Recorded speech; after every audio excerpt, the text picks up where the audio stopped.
The Observer. The Lionesses roar women football and England on the eve of Euro 2025. I'm incredibly excited to be joined by Kate Longhurst, former Liverpool, West Ham, Charlton, Chelsea. Any others? Nottingham Forest. Nottingham Forest, yeah, of course. Player who briefly was the WSL all-time appearance holder. Joint, yeah. but we count that. And Rory Smith, our football correspondent here at The Observer as well. Thank you guys for joining me. Just a bit of a sort of housekeeping thing, I guess. We really want to hear from everyone. I'm actually going to take my glasses off because I can't see anyone with glasses on, ironically. We really want to hear from everyone throughout this discussion, so if you want to barrel in with a question, a thought, just put your hand up and I'll try and pick you out. I guess to kick off, maybe we can start by looking back to 3 years ago when England won Euro 2022. Was anyone at the final at Wembley? Nice. Did other people watch the final? Was it anyone's first time watching women's football, or were you all big women's football? Well, we've got everyone here is a huge women's football fan. We love to hear it. Kate, let's start with you. What do you remember about not just that day, but also the whole tournament? Because I think what really stood out to me was how much the enthusiasm and excitement about the team, about the tournament, about women's football grew the further we got into that month. Yeah, I think the start of it was like no one was really that excited about it unless you were like a really keen women's football fan. And every game that went along, it just seemed to be working. And then the crowds, the atmosphere, I think that's one of the biggest things that I got from it was just the actual interaction of the crowd, and the atmosphere was crazy at every single game. And unfortunately, the only game I went to was the final. So I felt a little bit of a fraud going to the final and watching the final because I couldn't actually make any of the other games. So I guess for me, it was the first time where we've seen probably like a whole squad be utilised in terms of the level of importance of our subs. And for me, sort of what sticks out is there was the Toonie and Russo song. Because our subs were such a huge part of that Euros, and I think that's really important going into this one as well, in terms of we need the whole squad. So yeah, for me, I think more so than anything, it was the atmosphere and the excitement that kept building up. It was on the media all the time.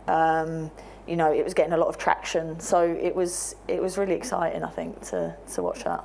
Yeah, and Rory, it's quite interesting in some ways because from following women's football for a long time, actually this England team had been working up to something like this, which sometimes I feel like goes a little bit underappreciated when we talk about that team. They first made a semi-final World Cup in 2015. They'd made semi-final 2017 Euros, 2019 Euro World Cup. They'd kind of become this team who just always fell at the final hurdle. And then they get to Wembley and they're under Wiegman and they make it happen. Yeah, and it did feel like the kind of culmination of a process, I think, because to me, 2015 was like the starburst point for women's football in England. That was, people love winning stuff, and all countries. I remember a friend of mine saying that we think of like Brazil being this big football country, but it's not. Brazilians just love winning. They'll get into whatever sport if they're good at it, and if they're bad at something, they're like, well, that's not important. We don't really care about that anymore. So they, you know, when Gustavo Kuerten was good at tennis, Brazil was like, yeah, this is great. Tennis. I've been a tennis fan all my life. And then Senna's winning F1 world titles or whatever, and they're like, yeah, motor racing, we all love motor racing. This country's all about motor racing. And England, we're no different. And suddenly you get this team that gets to the semis in 2015 and has a chance, as an underdog, but still has a chance. And then 2017 Euros come around, you think we've done all right in the World Cup. We maybe could, you know, Euros, slightly smaller field, the US aren't there, that helps. Semi-finals again. 2019, they went into that semi with the US thinking, do you know what, these aren't invincible. We have a chance here. Not sure the manager was great, but they then get to those Euros delayed by a year, and you know that they're kind of in the conversation, that they're one of those teams that can compete. Home advantage helps. And I remember the start of that tournament being almost the first one where it felt at the start like people were like, right, we're into this. Let's see if you can live up to it a little bit. And it did build throughout the tournament. I remember going to, my kind of defining memory of that tournament is going to a game in Sheffield between France and someone. Can't remember who it is. Maybe Sweden? and it was really hot, and it's never hot in Sheffield. It's not. There's something in the city like it's not. Sheffield as a place is not designed to be hot, and it was at Bramall Lane, and there were about 25,000 people there, and you think this is a game not involving England, and this whole city is sort of melting in the heat, and yet you sort of the streets around Bramall Lane, people just sort of flooding along, this brilliant atmosphere that was boisterous and noisy and all those things, and people were into it. And then you get this great sort of culmination moment at the end where the country gets what it wants, which is a major tournament victory. And that felt like the point where everything just kind of went over the top. And, you know, Mary Earps wins Sports Personality of the Year, Wiedemann gets Coach of the Year. They are now kind of national icons, and they have a level of fame that isn't, that apart from for men's football, which is this weird freakish thing that's incredibly, insanely popular in a way that nothing else is, that squad get to that level of being like national treasures, effectively. Obviously, it's football, so we reserve the right to strip them of that status as soon as we want. Which we've actually done with several of them ahead of this tournament. We're in the process of doing Jessy. We'll get there eventually. But that was the moment when I think the debate kind of stopped about women's football. There was no kind of, you still see little bits of it in places, and you just sort of think, trying to fight in a battle that's been lost a long time ago. Let's all just move on now. And it had that real kind of social, cultural value. Kate, you were obviously playing in the WSL at the time, so top division of women's football in this country. How much did you notice a change coming off the back of the Euros in terms of attention, people, coming to games? Obviously, the season after winning the Euros is sort of when Arsenal go like kind of supernova with their attendances at the Emirates. How did that feel to be a player at that time? Yeah, it's quite a strange feeling actually, because I think when you're so used to playing in front of maybe 2,000 people every week, and some games you go to, all of a sudden there's like 20,000 odd, it's quite a big jump up. And the thing I noticed more than anything was people were starting to follow players rather than teams. And I think what they did was incredible.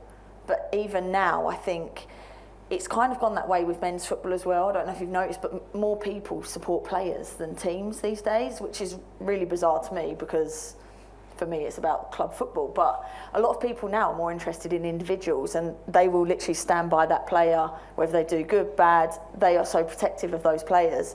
And I think a lot more people have come to watch games now just for, I don't know, watching the Lionesses. They want to see them, they want to get close to them. And with women's football, one thing that's been really good, I guess, in terms of the growth of it is it's a lot more personable than, say, men's football. You have a lot more access to the women. So you're always signing stuff after games. And now I think you see actually clubs are having to manage that and hold back, and now people are getting a bit angry about it. But you could see like the rush of fans coming to the front of the stands before the game's even finished, because they want to get a look at the players. And I think more and more people found interest in those players because it was almost like they've become part of the journey with them.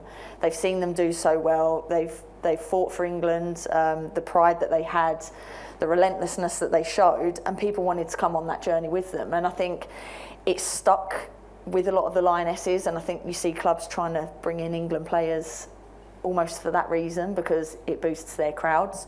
But I think there's still a long way to go in terms of the WSL as a whole. But certainly as players, you could see there was a new vibe. There was more songs for games. There was more passion in the crowd rather than just patronisingly clap things or everyone's doing great. Actually, you see people saying they're doing really bad. And me as a player, I quite like that because I think you should be honest about how people are playing. Was that mainly at West Ham games? Probably mainly at West Ham games and probably aimed at me more than anyone. But no, I think it's good because you want more criticism. But in terms of the attendances, yeah, it just sort of went from 0 to 100 really quick. Rory, that point about individuals is really interesting, isn't it? Because in men's football, we are so used to players being quite distant, I think. And I think that's understandable because lots of these men are people who've grown up from this very, very young age. They're thrust into the limelight very early. It can be very, very bright. Whereas with women's football, in general, or at least I think especially in 2022, and I think as Kate's touched on, it has started to change a little bit in that sense. But you had a group of players who had never really had any attention, who've grown up as very sort of normal adjusted adults because they've just done football kind of as if it was another job, rather than almost being sort of a celebrity from the get-go. And that is something that's obviously become this very unique selling point for the women's game. Yeah, and it's something that people really value, because you want to be close to your heroes. That's a really positive thing, and especially, doesn't necessarily have to be a gender thing, but certainly for women, for girls looking at players, to be able to kind of talk to them, to interact with them, that's really important. For boys who are watching women's football, my son now, I've got a 7-year-old son who just wants there to be football on the TV, and to be honest, he just wants there to football to be on the TV because he knows that sport doesn't count as screen time. That's the rule in the house. So whether he's doing it because he's like a kind of a real sort of advocate for gender equality, I don't know. It might just be that he wants to watch TV, but he doesn't really distinguish between the two forms of football. We watched the Chelsea semi, the first leg of the Chelsea semi against Barca, immediately after another game. I can't remember what the other game was, but there were two quite similar goals in it. And the second one, the Chelsea one, was better, the better version of the same goal. And he was sat there going, "That's a better." He wasn't saying, "Oh, the goalkeeper's not very good." He was saying, "That's a better hit. She's caught that better." And he wants to be. He's still at that age where he's like wide-eyed by footballers. He doesn't care what gender they are. He's not interested. And it's interesting what you say, Kate, because that is one of the kind of selling points of women's football. But as the players get more famous, you have to police it. You have to police it for security reasons. The clubs have to kind of say, right, we'd better just kind of draw a line here. Does we need to make sure these people... The reason with the men's players is, if you put... I find it really hard. I can never recognise footballers unless they're wearing kit. If they don't have their name on the back of their shirts, I don't know who they are. But this is Kate Longhurst. I've been introduced to but if you see them in their civies, they look like quite thin people. That's all. And but if you put them amongst fans, they're insanely famous. Like they'd be mobbed. And for certainly the higher profile Lionesses, I think that's probably true. How you strike that balance, I don't know, because you don't want to lose that in women's football. And in general, they've been really good at... There's lots of ways to like a sport, and yeah, I'm the same as you. I support a football team. The players move and the manager goes, and that's fine. I support a team, and it's the badge and it's the shirt. But it's okay if you like the players. It's fine. I wrote this week about Alcaraz and Raducanu and how they're not going out. But if you're into tennis, just you like the gossip, that's all right. Doesn't matter. It's all entertainment, isn't it? Yeah. You can get into stuff however you like, but they will have to the clubs will have to kind of put barriers in place, and that will. Do you think, does it alienate fans? Does it make people feel like they're not as welcome anymore? I don't know.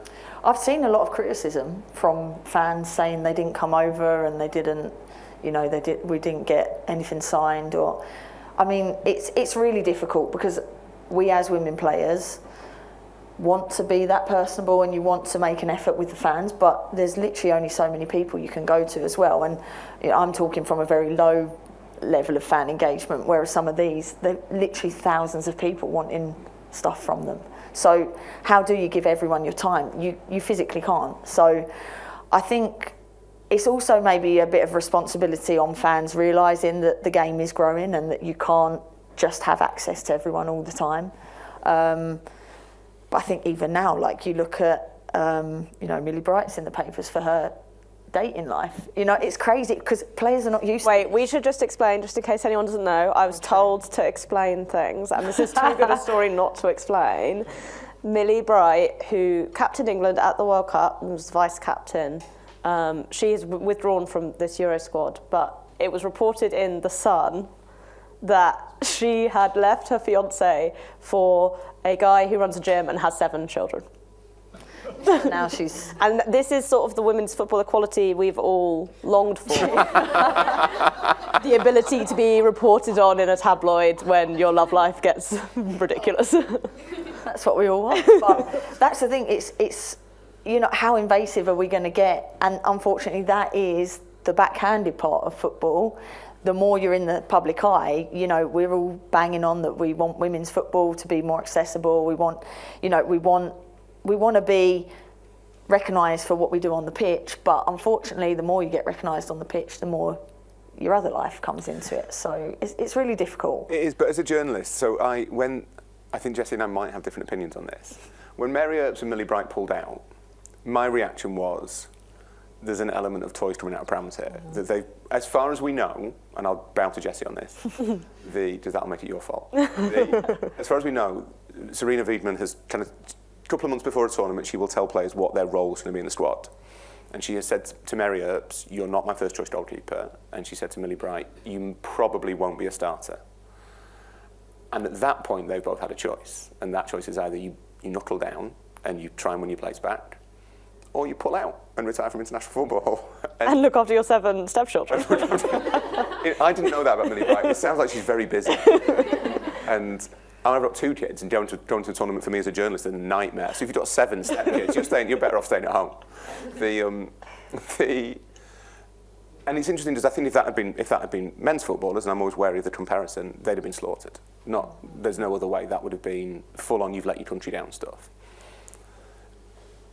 There is an argument, there has been a long-running argument, that we will know we've hit that equality point when the women get as much abuse as the men. But to me, it makes me wonder more kind of the opposite way.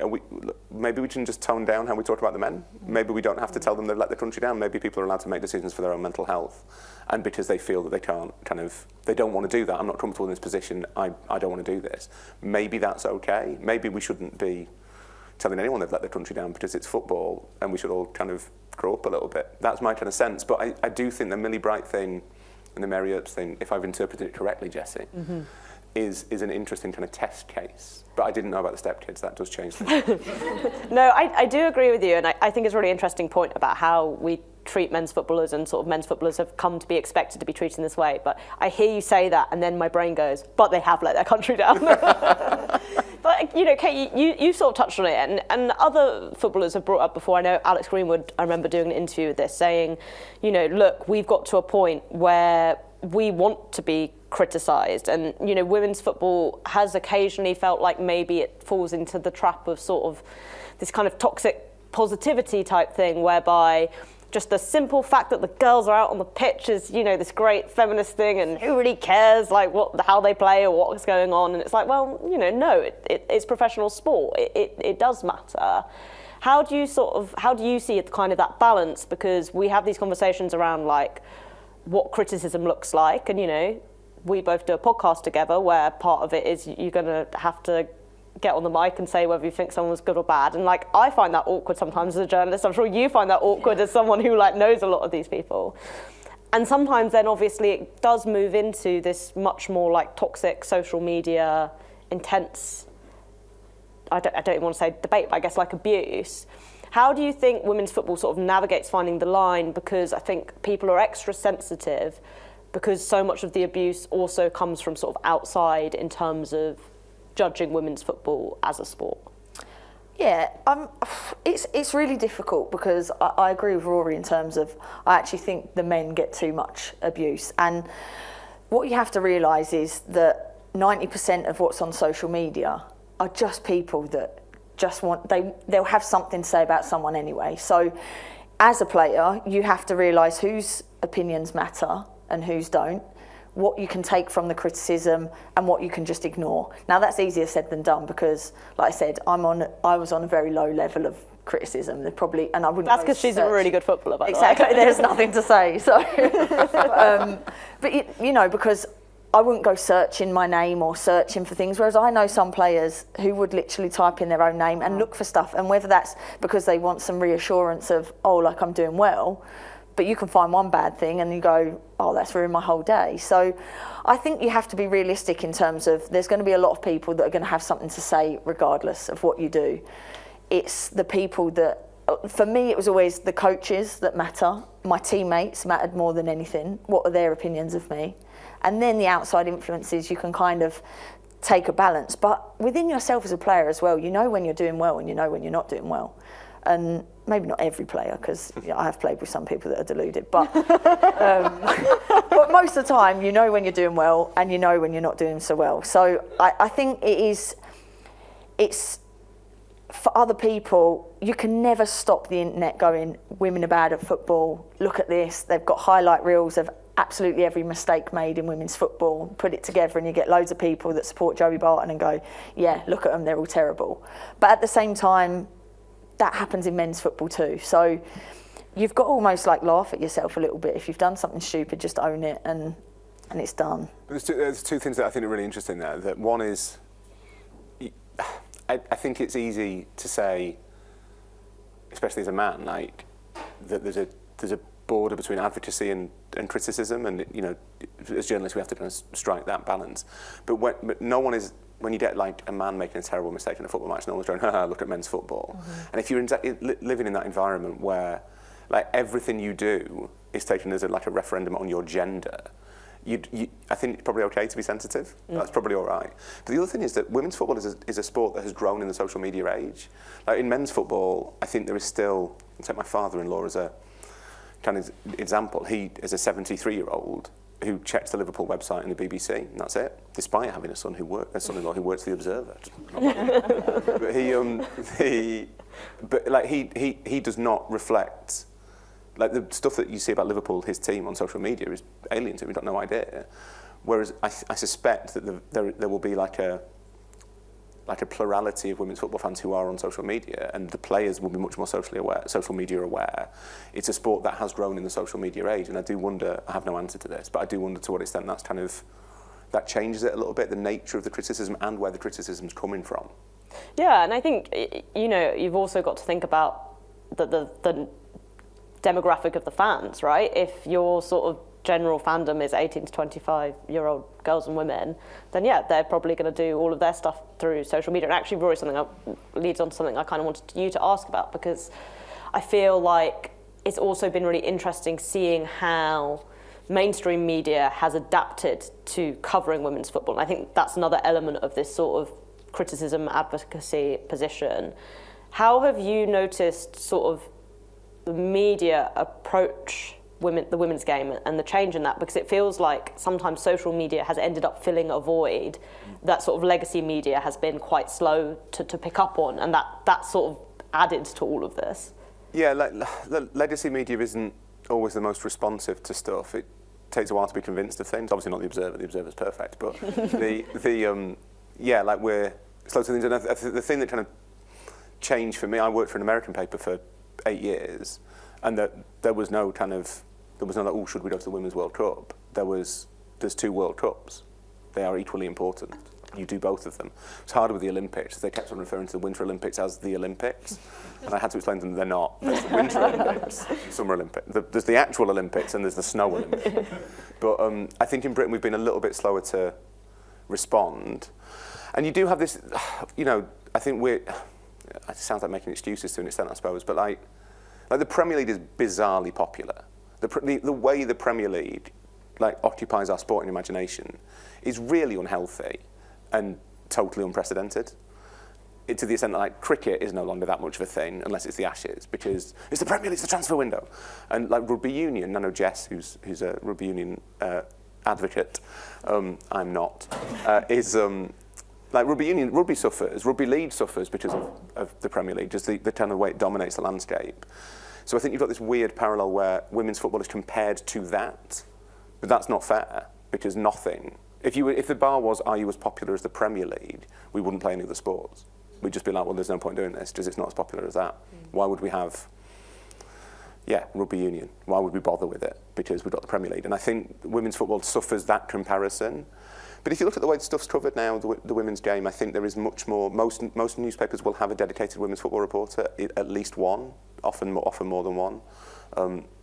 They will commit time and money to major tournaments. And I suppose the other thing that has to be mentioned, it is happening just as the kind of industry collapses around us. It probably doesn't help. There's not the budgets that there were 30 years ago to do this stuff. But I think they've got there. My sense is they probably took a while to do it. I don't know whether you would agree. It's weird, as journalists should like new stuff.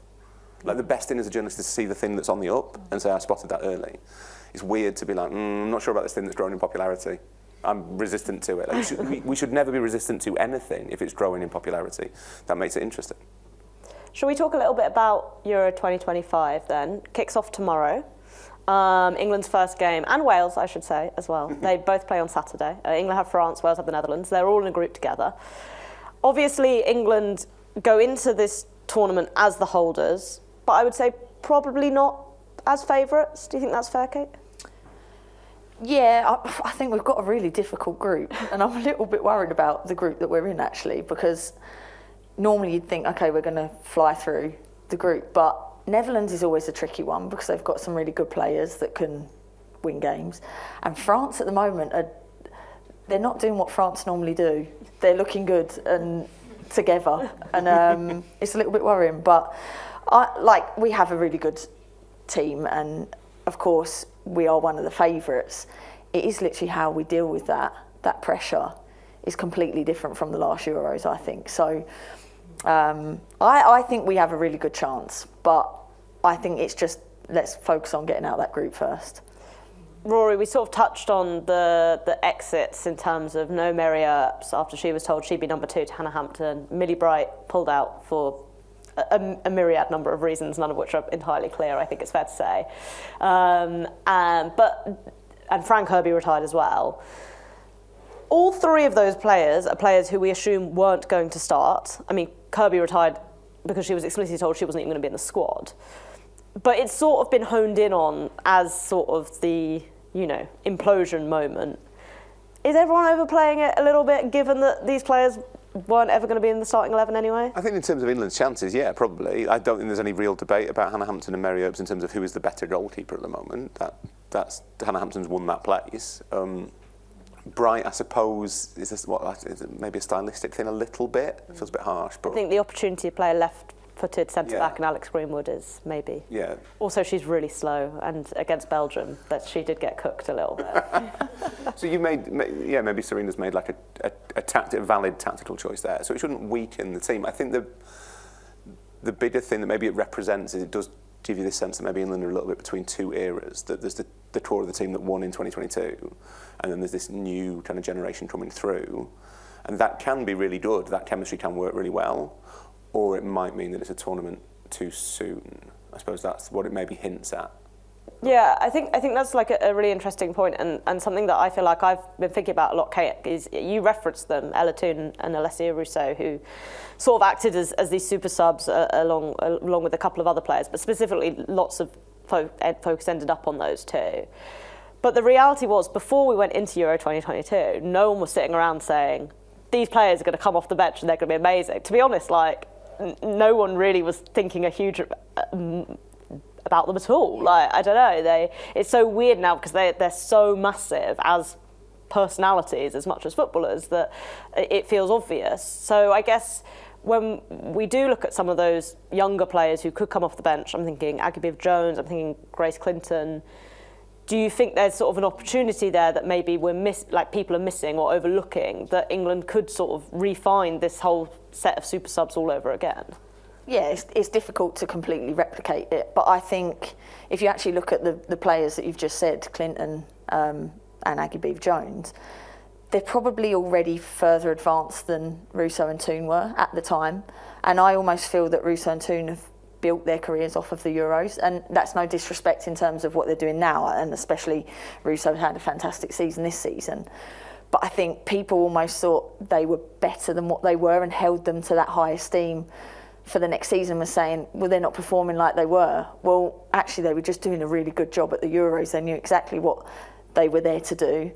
They probably weren't the players kicking up a fuss because there was no expectation on them. They didn't expect to start. Even when they came on and did really well, they wouldn't then expect to start the next game because they knew their role. And I think it's helpful that we've got players a bit like that now. Aggie Jones isn't going to expect to start any games, but she knows that she can have a big impact off the bench. I think the main person that we're kind of lucky that we've got back is Lauren James. I think she makes a huge difference. Depends on her fitness of how much she can take part in the group stages. But I think we do have players off the bench that can do something. And, Grace Clinton is a good player. And I think she might flip-flap between Toone and Clinton. And then it's up to them to kind of take that. But you've also got Jess Park to come off the bench. We have got some exciting players. And I think it can come down to the squad strength. But it is very hard to replicate exactly what we did in the last Euros. But is that not Serena's thing? Like, she's good. There's management is like squad building and stuff, but it's also in-game management is really important. And I think if you take 2022 as the example, she obviously has that in her locker, like that ability to. She also gets criticised for that as well, I think, in terms of just using the same players and not really trying too many different things. And I think sometimes that's where we can become a little bit stuck. But I mean, it worked for the last Euros, so we have to have faith in her, don't we? If you've got one trick, you might as well try and do it Exactly. twice. Yeah, exactly. I actually wanted to talk about Sarina Wiegman, Rory, because I feel like she is in quite a fascinating position, which I'm surprised more people haven't really spoken about, because she's going through this whole new cycle with England, as it were. When she managed the Netherlands, she won the Euros in 2017, she reached a World Cup final in 2019, they low-key flopped at the Olympics, and she left. She didn't go through all of that again. And now with England, she's won the Euros, she's gone to a World Cup final. They bailed out on managing to make the Olympics, so she didn't have to go through that. But she's going to another Euros. Mark Bullingham said very effusively this week, it doesn't matter what happens in Switzerland, she will be our manager in Brazil in 2027 at that World Cup. What impact do you think having a manager with this amount of longevity has on a team and how they deal with that cycle of new players coming through? It's obviously something we have just had on the men's side with Gareth Southgate. Yeah, I think it's difficult. I think it's one of those things that cuts across the genders of the sport, that it depends on the players, it depends on the mix of the players, and you hear kind of mixed things coming out of the England camp, because and it'll depend a little bit on which side of the argument you're on, I suppose. Some will tell you that maybe Sarina's message isn't quite getting through as it once did, and that can happen to managers. It's not really a reflection on their ability. It's just after a while, if you've been hearing the same person say the same stuff for 4 years, you might be like, yeah, all right, whatever. And then others will say, no, it's fine. And I suspect this is probably true of the younger players. Like they will have gone into that squad, someone like Grace Linton, thinking that's Sarina Wiegman. That's the woman who kind of ended England's wait for a major trophy. She is an iconic manager. One of potentially, as you said earlier, I think one of the, if she wins it this time, there's an argument she's the best women's manager, maybe not of all time, but she'd be in that conversation. So they'll be like in awe of her then, and also it's the first time they're hearing it. For some of the older ones, it might be a little bit tougher, and then you get into the kind of, I don't know, Kate might be able to answer this more than me, but like, if there are players in the squad who are loyal to the players who've been left out of the squad or who have removed themselves from the squad, that creates a different kind of complication as well. If you feel that your manager has treated your friend poorly, that will influence the way you view that manager, and that becomes complicated. It's why so many managers fail to kind of cope with that transition between generations, whether it's at club level where you're buying players and selling them, or whether it's international where you're calling new ones up. It is a delicate moment. Yeah, I think international level can be different from club football, because club football you have to stay at the team and you're there a little bit longer, and if things become stale, it's hard because it's day to day. But what's interesting, I think, is that some of the players have come out and actually said, well, yeah, they're not here, but we've got a job to do and we're moving on. So it's not like a lot of players, I think it was Kira Walsh that came out and was like, well, yeah, there'll be a miss, but we've got other players and we can get on with what we need to do. So it's not like players are like, oh yeah, they're going to be a big miss, we're going to really miss them. They're sort of thinking, well, actually, it's an opportunity for other people. This is just how it is. And whether they feel they have to say that because obviously they want to stay in favour, you don't want to upset the manager and you're the next one out the door. But I think in terms of the players, I don't think they're going to be thinking of that too much. The excitement of another Euros coming up, the excitement of doing the double, like doing it back to back, that's a really hard thing to do. And we've just witnessed the under-21s do it, the men's under-21s do it. So, I'm taking that as, well, we're definitely going to win the Euros then, because it's going to be exactly the same, isn't it? But I think in terms of the players that are there now, you have to have it. When things get stale, it's really hard to stay in that environment. But I actually think it probably helps with different players coming in, because you're going to have people that want to impress the manager, want to impress on the biggest stage. They can see the successes of the Lionesses from previous. They want a bit of that as well, and the opportunities that come with that as well. Football now is about media as well, and brands, and seeing what else you can get from football, making a name for themselves, longevity in the game of, okay, after football it's such a short career, what am I going to do after? There's so many opportunities for them now, and people will just snap them up. I'm sure Mary Earps will have a job in the summer, Millie Bright if she wants it. You know, that's what players look for now as well, not just the football, it's everything else that comes with it. I always remember really clearly there was a newspaper headline in 2019 which was like, if England make the World Cup final, Millie Bright's going to become a millionaire overnight because of like all of this endorsement stuff. And it's, again, crazy because I'm like, that even feels so long ago because I'm sure Millie Bright makes plenty of money now. But Rory, I want to also touch on Spain a little bit because I feel like I said earlier on that I think they're probably the favourites, and I kind of feel like Spain and England are in this sort of existential battle to prove that they can be the home of women's football in Europe. England obviously knocked out Spain at Euro 2022. Spain then won the World Cup. You've got Arsenal beating Barcelona after Chelsea tried and failed to do it every single year, but then so Arsenal sort of get to have this English glory. There's a lot of overlap between Lionesses and Spanish players in those respective club teams as well. How do you view this Spain team? Because they do sometimes feel like they're on this technical level, which just so outstrips something that any nation has been able to produce, I think, including England. But at the same time, it feels like they're almost still like the newbies trying to prove themselves. Yeah, I think. Well, the safe ground, I think, is that you can say there's probably been in the last 3-5 years, there's been a shift that Europe is now the engine of women's football. It's moved from the States. Don't say that on Twitter. No, I'm not. I have experienced this. That is not a thing. Generally, stay away from sort of expressing an opinion on anything American as European at the moment, particularly politics. But if you look at obviously the club sides in the States, the investment they've got, there's money going into the game there, which is great. But you need this kind of network effect, and that's what drives Western European men's football forward. Is that they've got all these little like city-states effects, like the Middle Ages, like all these city-states like driving each other forward. Like I'll build a castle here, I'll build a castle there, and that's what PSG or Real Madrid or Barcelona are doing. They're trying to drive each other forward, or they're trying to drive themselves forward, and in doing so they drive each other forward.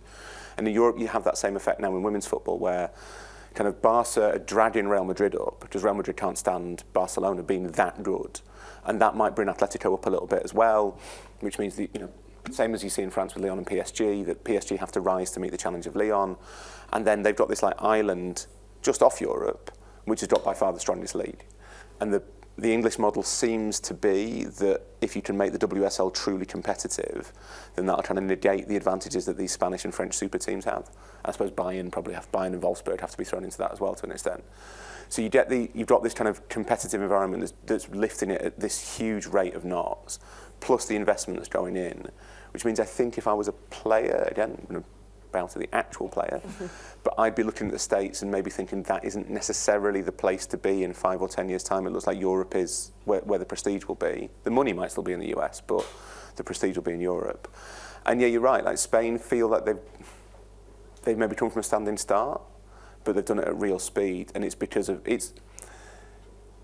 this is getting into dodgy political territory as well. It feels like maybe it's not so much a Spanish thing as a Catalan thing. It's happened in Barcelona, and there are players obviously from outside Barcelona who are part of that Spanish team, but that Aitana, Alexia, Claudia Pina, it's Barcelona. It's what they've done, and I was saying to you before, I did a story for the New York Times, I think a year ago, in Barcelona, and you see a virtuous circle starting.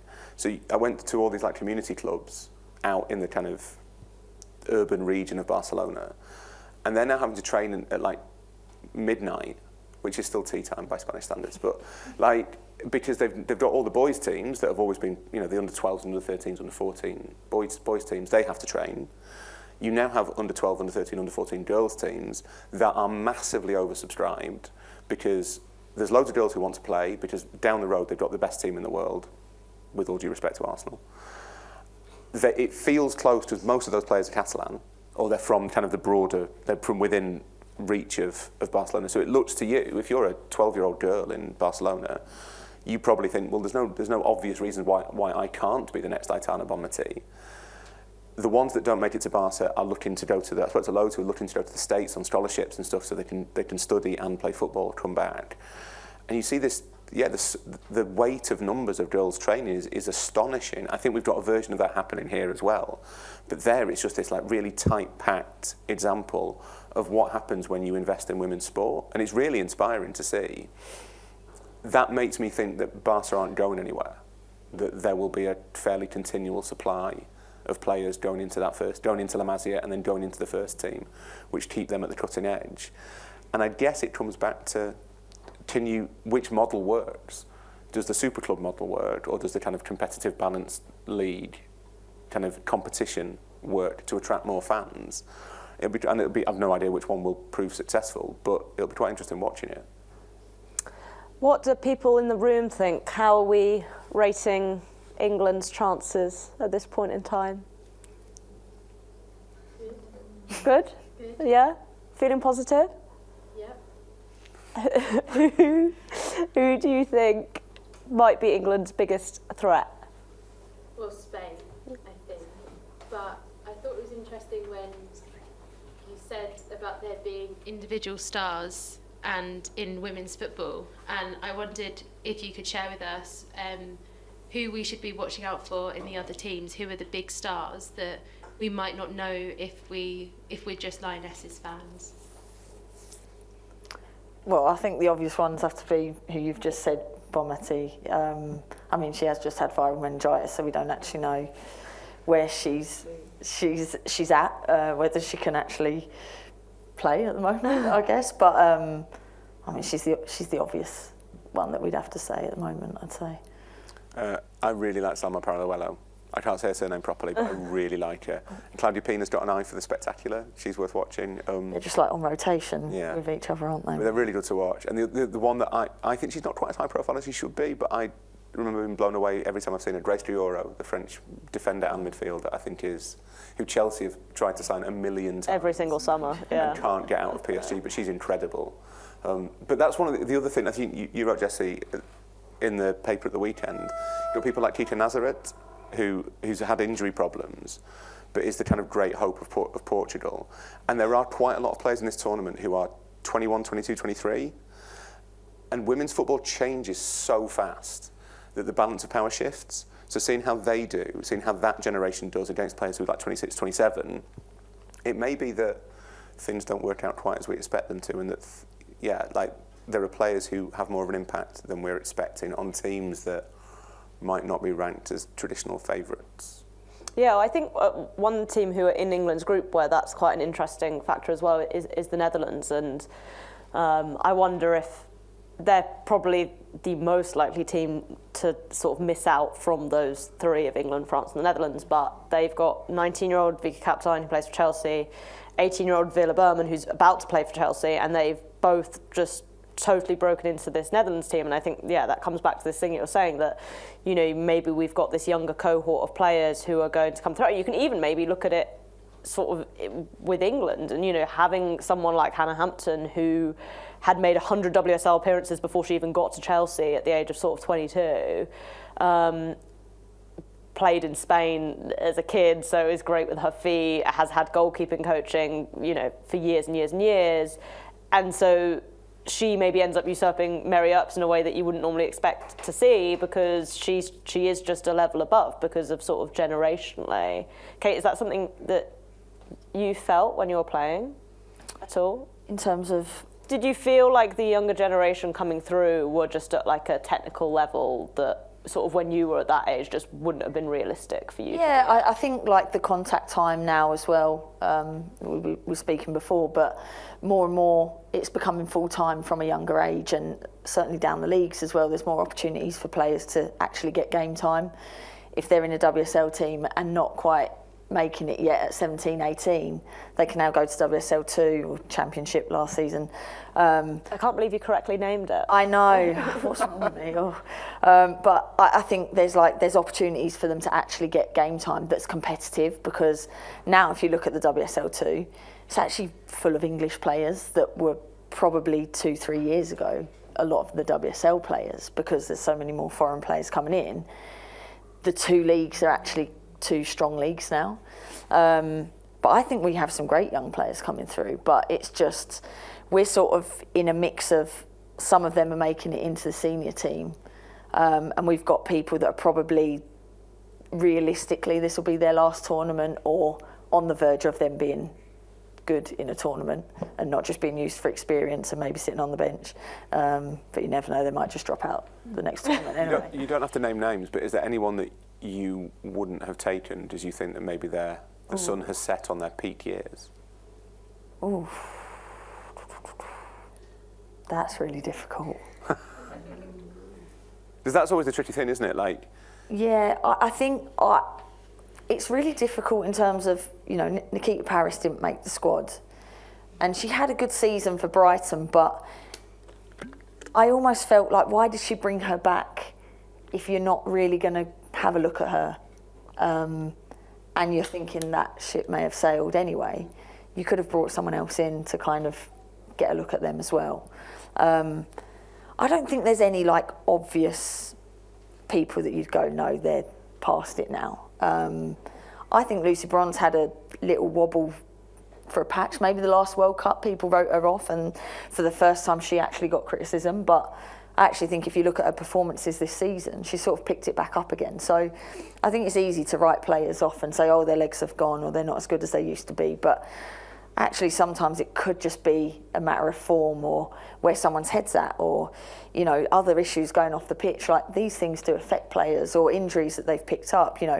I've been a big advocate of Alex Greenwood for the last probably 5 years. I've been saying she should be starting as one of our centre-backs, but she's now just coming back from injury and I'm sort of like, oh, she doesn't look as good as she has been. So it can also depend on where people are at the moment. But I don't think there's anyone in there that I'd go, no, I wouldn't have picked them.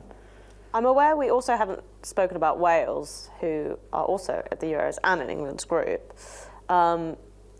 Rory, obviously they have spent a lot of time desperately trying to reach a tournament. They've had a number of close misses, and I went to their squad announcement, and Rhian Wilkinson, their manager, who I thought was very impressive, by the way, she basically said that they kind of already won.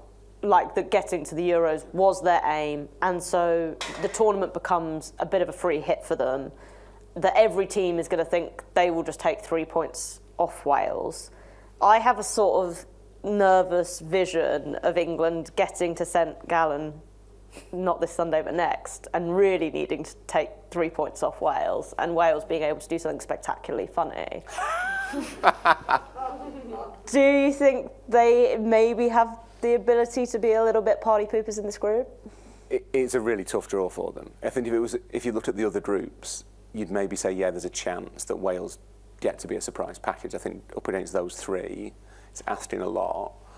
And Rhian Wilkinson's right, like their prize, and it's the same with teams like Finland, like their prize has been at the tournament, and that's great. But women's football is because it's growing so fast, things change really quickly. So you don't know. It may well be there's a danger to being a dark horse in a tournament, obviously. But if Jess Fishlock plays well, and if they summon that kind of, I don't know, spirit of the dragon or whatever the Welsh have, I'm not sure. Then yeah. And the one thing the Welsh will want to do is beat the English, and that's exactly as it should be. But that is an extra little motivation. So they're a threat, but I think deep down, I would have thought they'd have wanted to be one of the slightly more evenly balanced groups. So that gives them a chance of maybe not getting through necessarily, but certainly kind of getting a win or something. That would be easy, but putting them up against England, France and the Dutch is tough. What do you make of this Welsh team, Kate? Because there are a lot of players in that team who've been really going for it for a very long time. Obviously, Sophie Ingles kind of the amazing story in that she did her ACL in pre-season at Chelsea, and it looked like she wasn't going to make the tournament, but she has been named in the squad. There's a chance she'll play. What do you think it means for those players to sort of finally get this opportunity to play at an international tournament when for so many of them this has obviously been the one thing that's really been missing from their careers? Yeah, and they've been close a lot of times in terms of losing playoffs or just not quite qualifying. I personally can't really see them doing much, and I think for them it's like the excitement of the tournament. I think they have some good players. I think Kerry Holland is a very good player. I think she could be really dangerous for them. I look at their front line and it's either ageing or people coming back from injury as well. So They've got Kayleigh Barton, who's 37, I think now. But I played with her at Charlton, and her energy is like relentless. But they've got Elise Hughes, who maybe would have started some games, but she's coming back from injury. You've got Sophie Ingle coming back from injury. They've got a lot of players that are probably not peak form, but they've done so well to qualify that I just think they're going to play with so much togetherness, so much passion, and that's where they become dangerous. And the longer they can stay in games, the more belief they might get. And like you said, if you're Welsh, you want to beat the English. Like, even getting a draw against them, they'd be like, we've done our job. They want to stop England qualifying. So I think they should be really proud of how far they've got with the little resources that they've got, the pool of players that they can pick from. Jess Fishlock, I mean, she's been playing longer than I've been alive, and I've retired now. So fair play to her that she's still going. But, she's so well respected within the women's game. But, it's just going to be immense pride for them, I think. And no one's really giving them any chance. No one's really talking about them. It's always an afterthought. So for them, they can just sort of sneak in and just cause an upset where they want. But it's a really exciting time for them. But I just can't really see them doing too much in this group because it is such a difficult group. We're getting close to the end, and I probably should have said this to you guys before, but I didn't. But I feel like we should finish off with some hot takes for the tournament. I will also invite anyone in the room to put their hand up if they have a hot take. Will give you some time to think about yours by saying mine. And I have convinced myself that this is the year that France finally ends their constant blowing up as a team, sort of at the quarter-final stage, and that France are the team that will actually win the Euros. I don't know why. They got rid of their captain and a couple of other legendary players, but I feel like it's been that thing of being like bringing everyone together and making it a bit like it's us against the world. And when they inevitably get grouped, I'm willing to be embarrassed, but sometimes you've got to speculate to accumulate, I think, on a hot take and go early on it. So that feels like quite a big. I'm not sure that I can. You don't have to match it. You could have a lukewarm take. That's fine. It might have to be. I think Is the French logic based on the fact that they have always felt like they massively underperform? Like, you go in. I just think player for player, that squad has so much quality in it. We've never really seen Marie-Antoinette Katoto have like a fully fit tournament. And I think she is just a striker who can make stuff happen. Sandy Baltimore had an amazing season with Chelsea. They've got so many options off the bench. Melvie Mallard, Kelly Gago, who is at Everton and is like my new favourite player because Everton fans sing Radio Gago, which I think is really, really funny. So yeah, I just feel something. I don't know. I have a similar. I don't know win it, but I have a similar feeling about Norway. Oh no, that's an error. That's an error. I know. I know. I've been lulled into a lie with France, but to be caught in the Norway trap. I don't think they'll win it, but I do think when you've got Carolina Graham Hansen and to an extent Hedderberg and Engen, and also the memory of the 8-0 defeat, I think there's a point at which you kind of want to prove a point. So I think that side of the draw, consult your wall charts, that side of the draw is maybe better for them than there's one side of the draw that it feels more weighted than the other. So I just wonder whether Norway might emerge from the tournament with more credit than we might be expecting. It's also important to note Norway have an English manager, so if England do get grouped, we can all put our support behind Norway. Kate? Oh, these are tough. I actually do agree with France, but I'm not going to just take your thing. I'm going to say Sweden are always quite a fun, chaotic tournament type team, and I think this might be the year of Blackstenius. She scored in the Champions League randomly final. Got so clutch recently. That I think maybe she's going to be the one that Blackstenius golden boot. Is that what you're saying? Finally gets them into a final, top scorer, and just somehow stays on side for every game and maybe scores a few goals, yeah. Wow, I think I like that. maybe Sweden could be a little dark horse. Nice. Ironic because they're all blonde. There we go. All right, I think that pretty much wraps us up. Thank you guys so much for coming. Thank you, Kate. Thank you, Rory, for being on my panel. We have a wall chart which Jess spent all day drawing each one individually, I believe. No, printing them off. So do take one of those on the way out. I'm contractually obliged to say follow our great Observer coverage of the Women's Euros. I feel embarrassed saying that because I'm going to be writing it, but you should, of course, read the Observer throughout the tournament. And yeah, thank you very much, everyone. Thank you.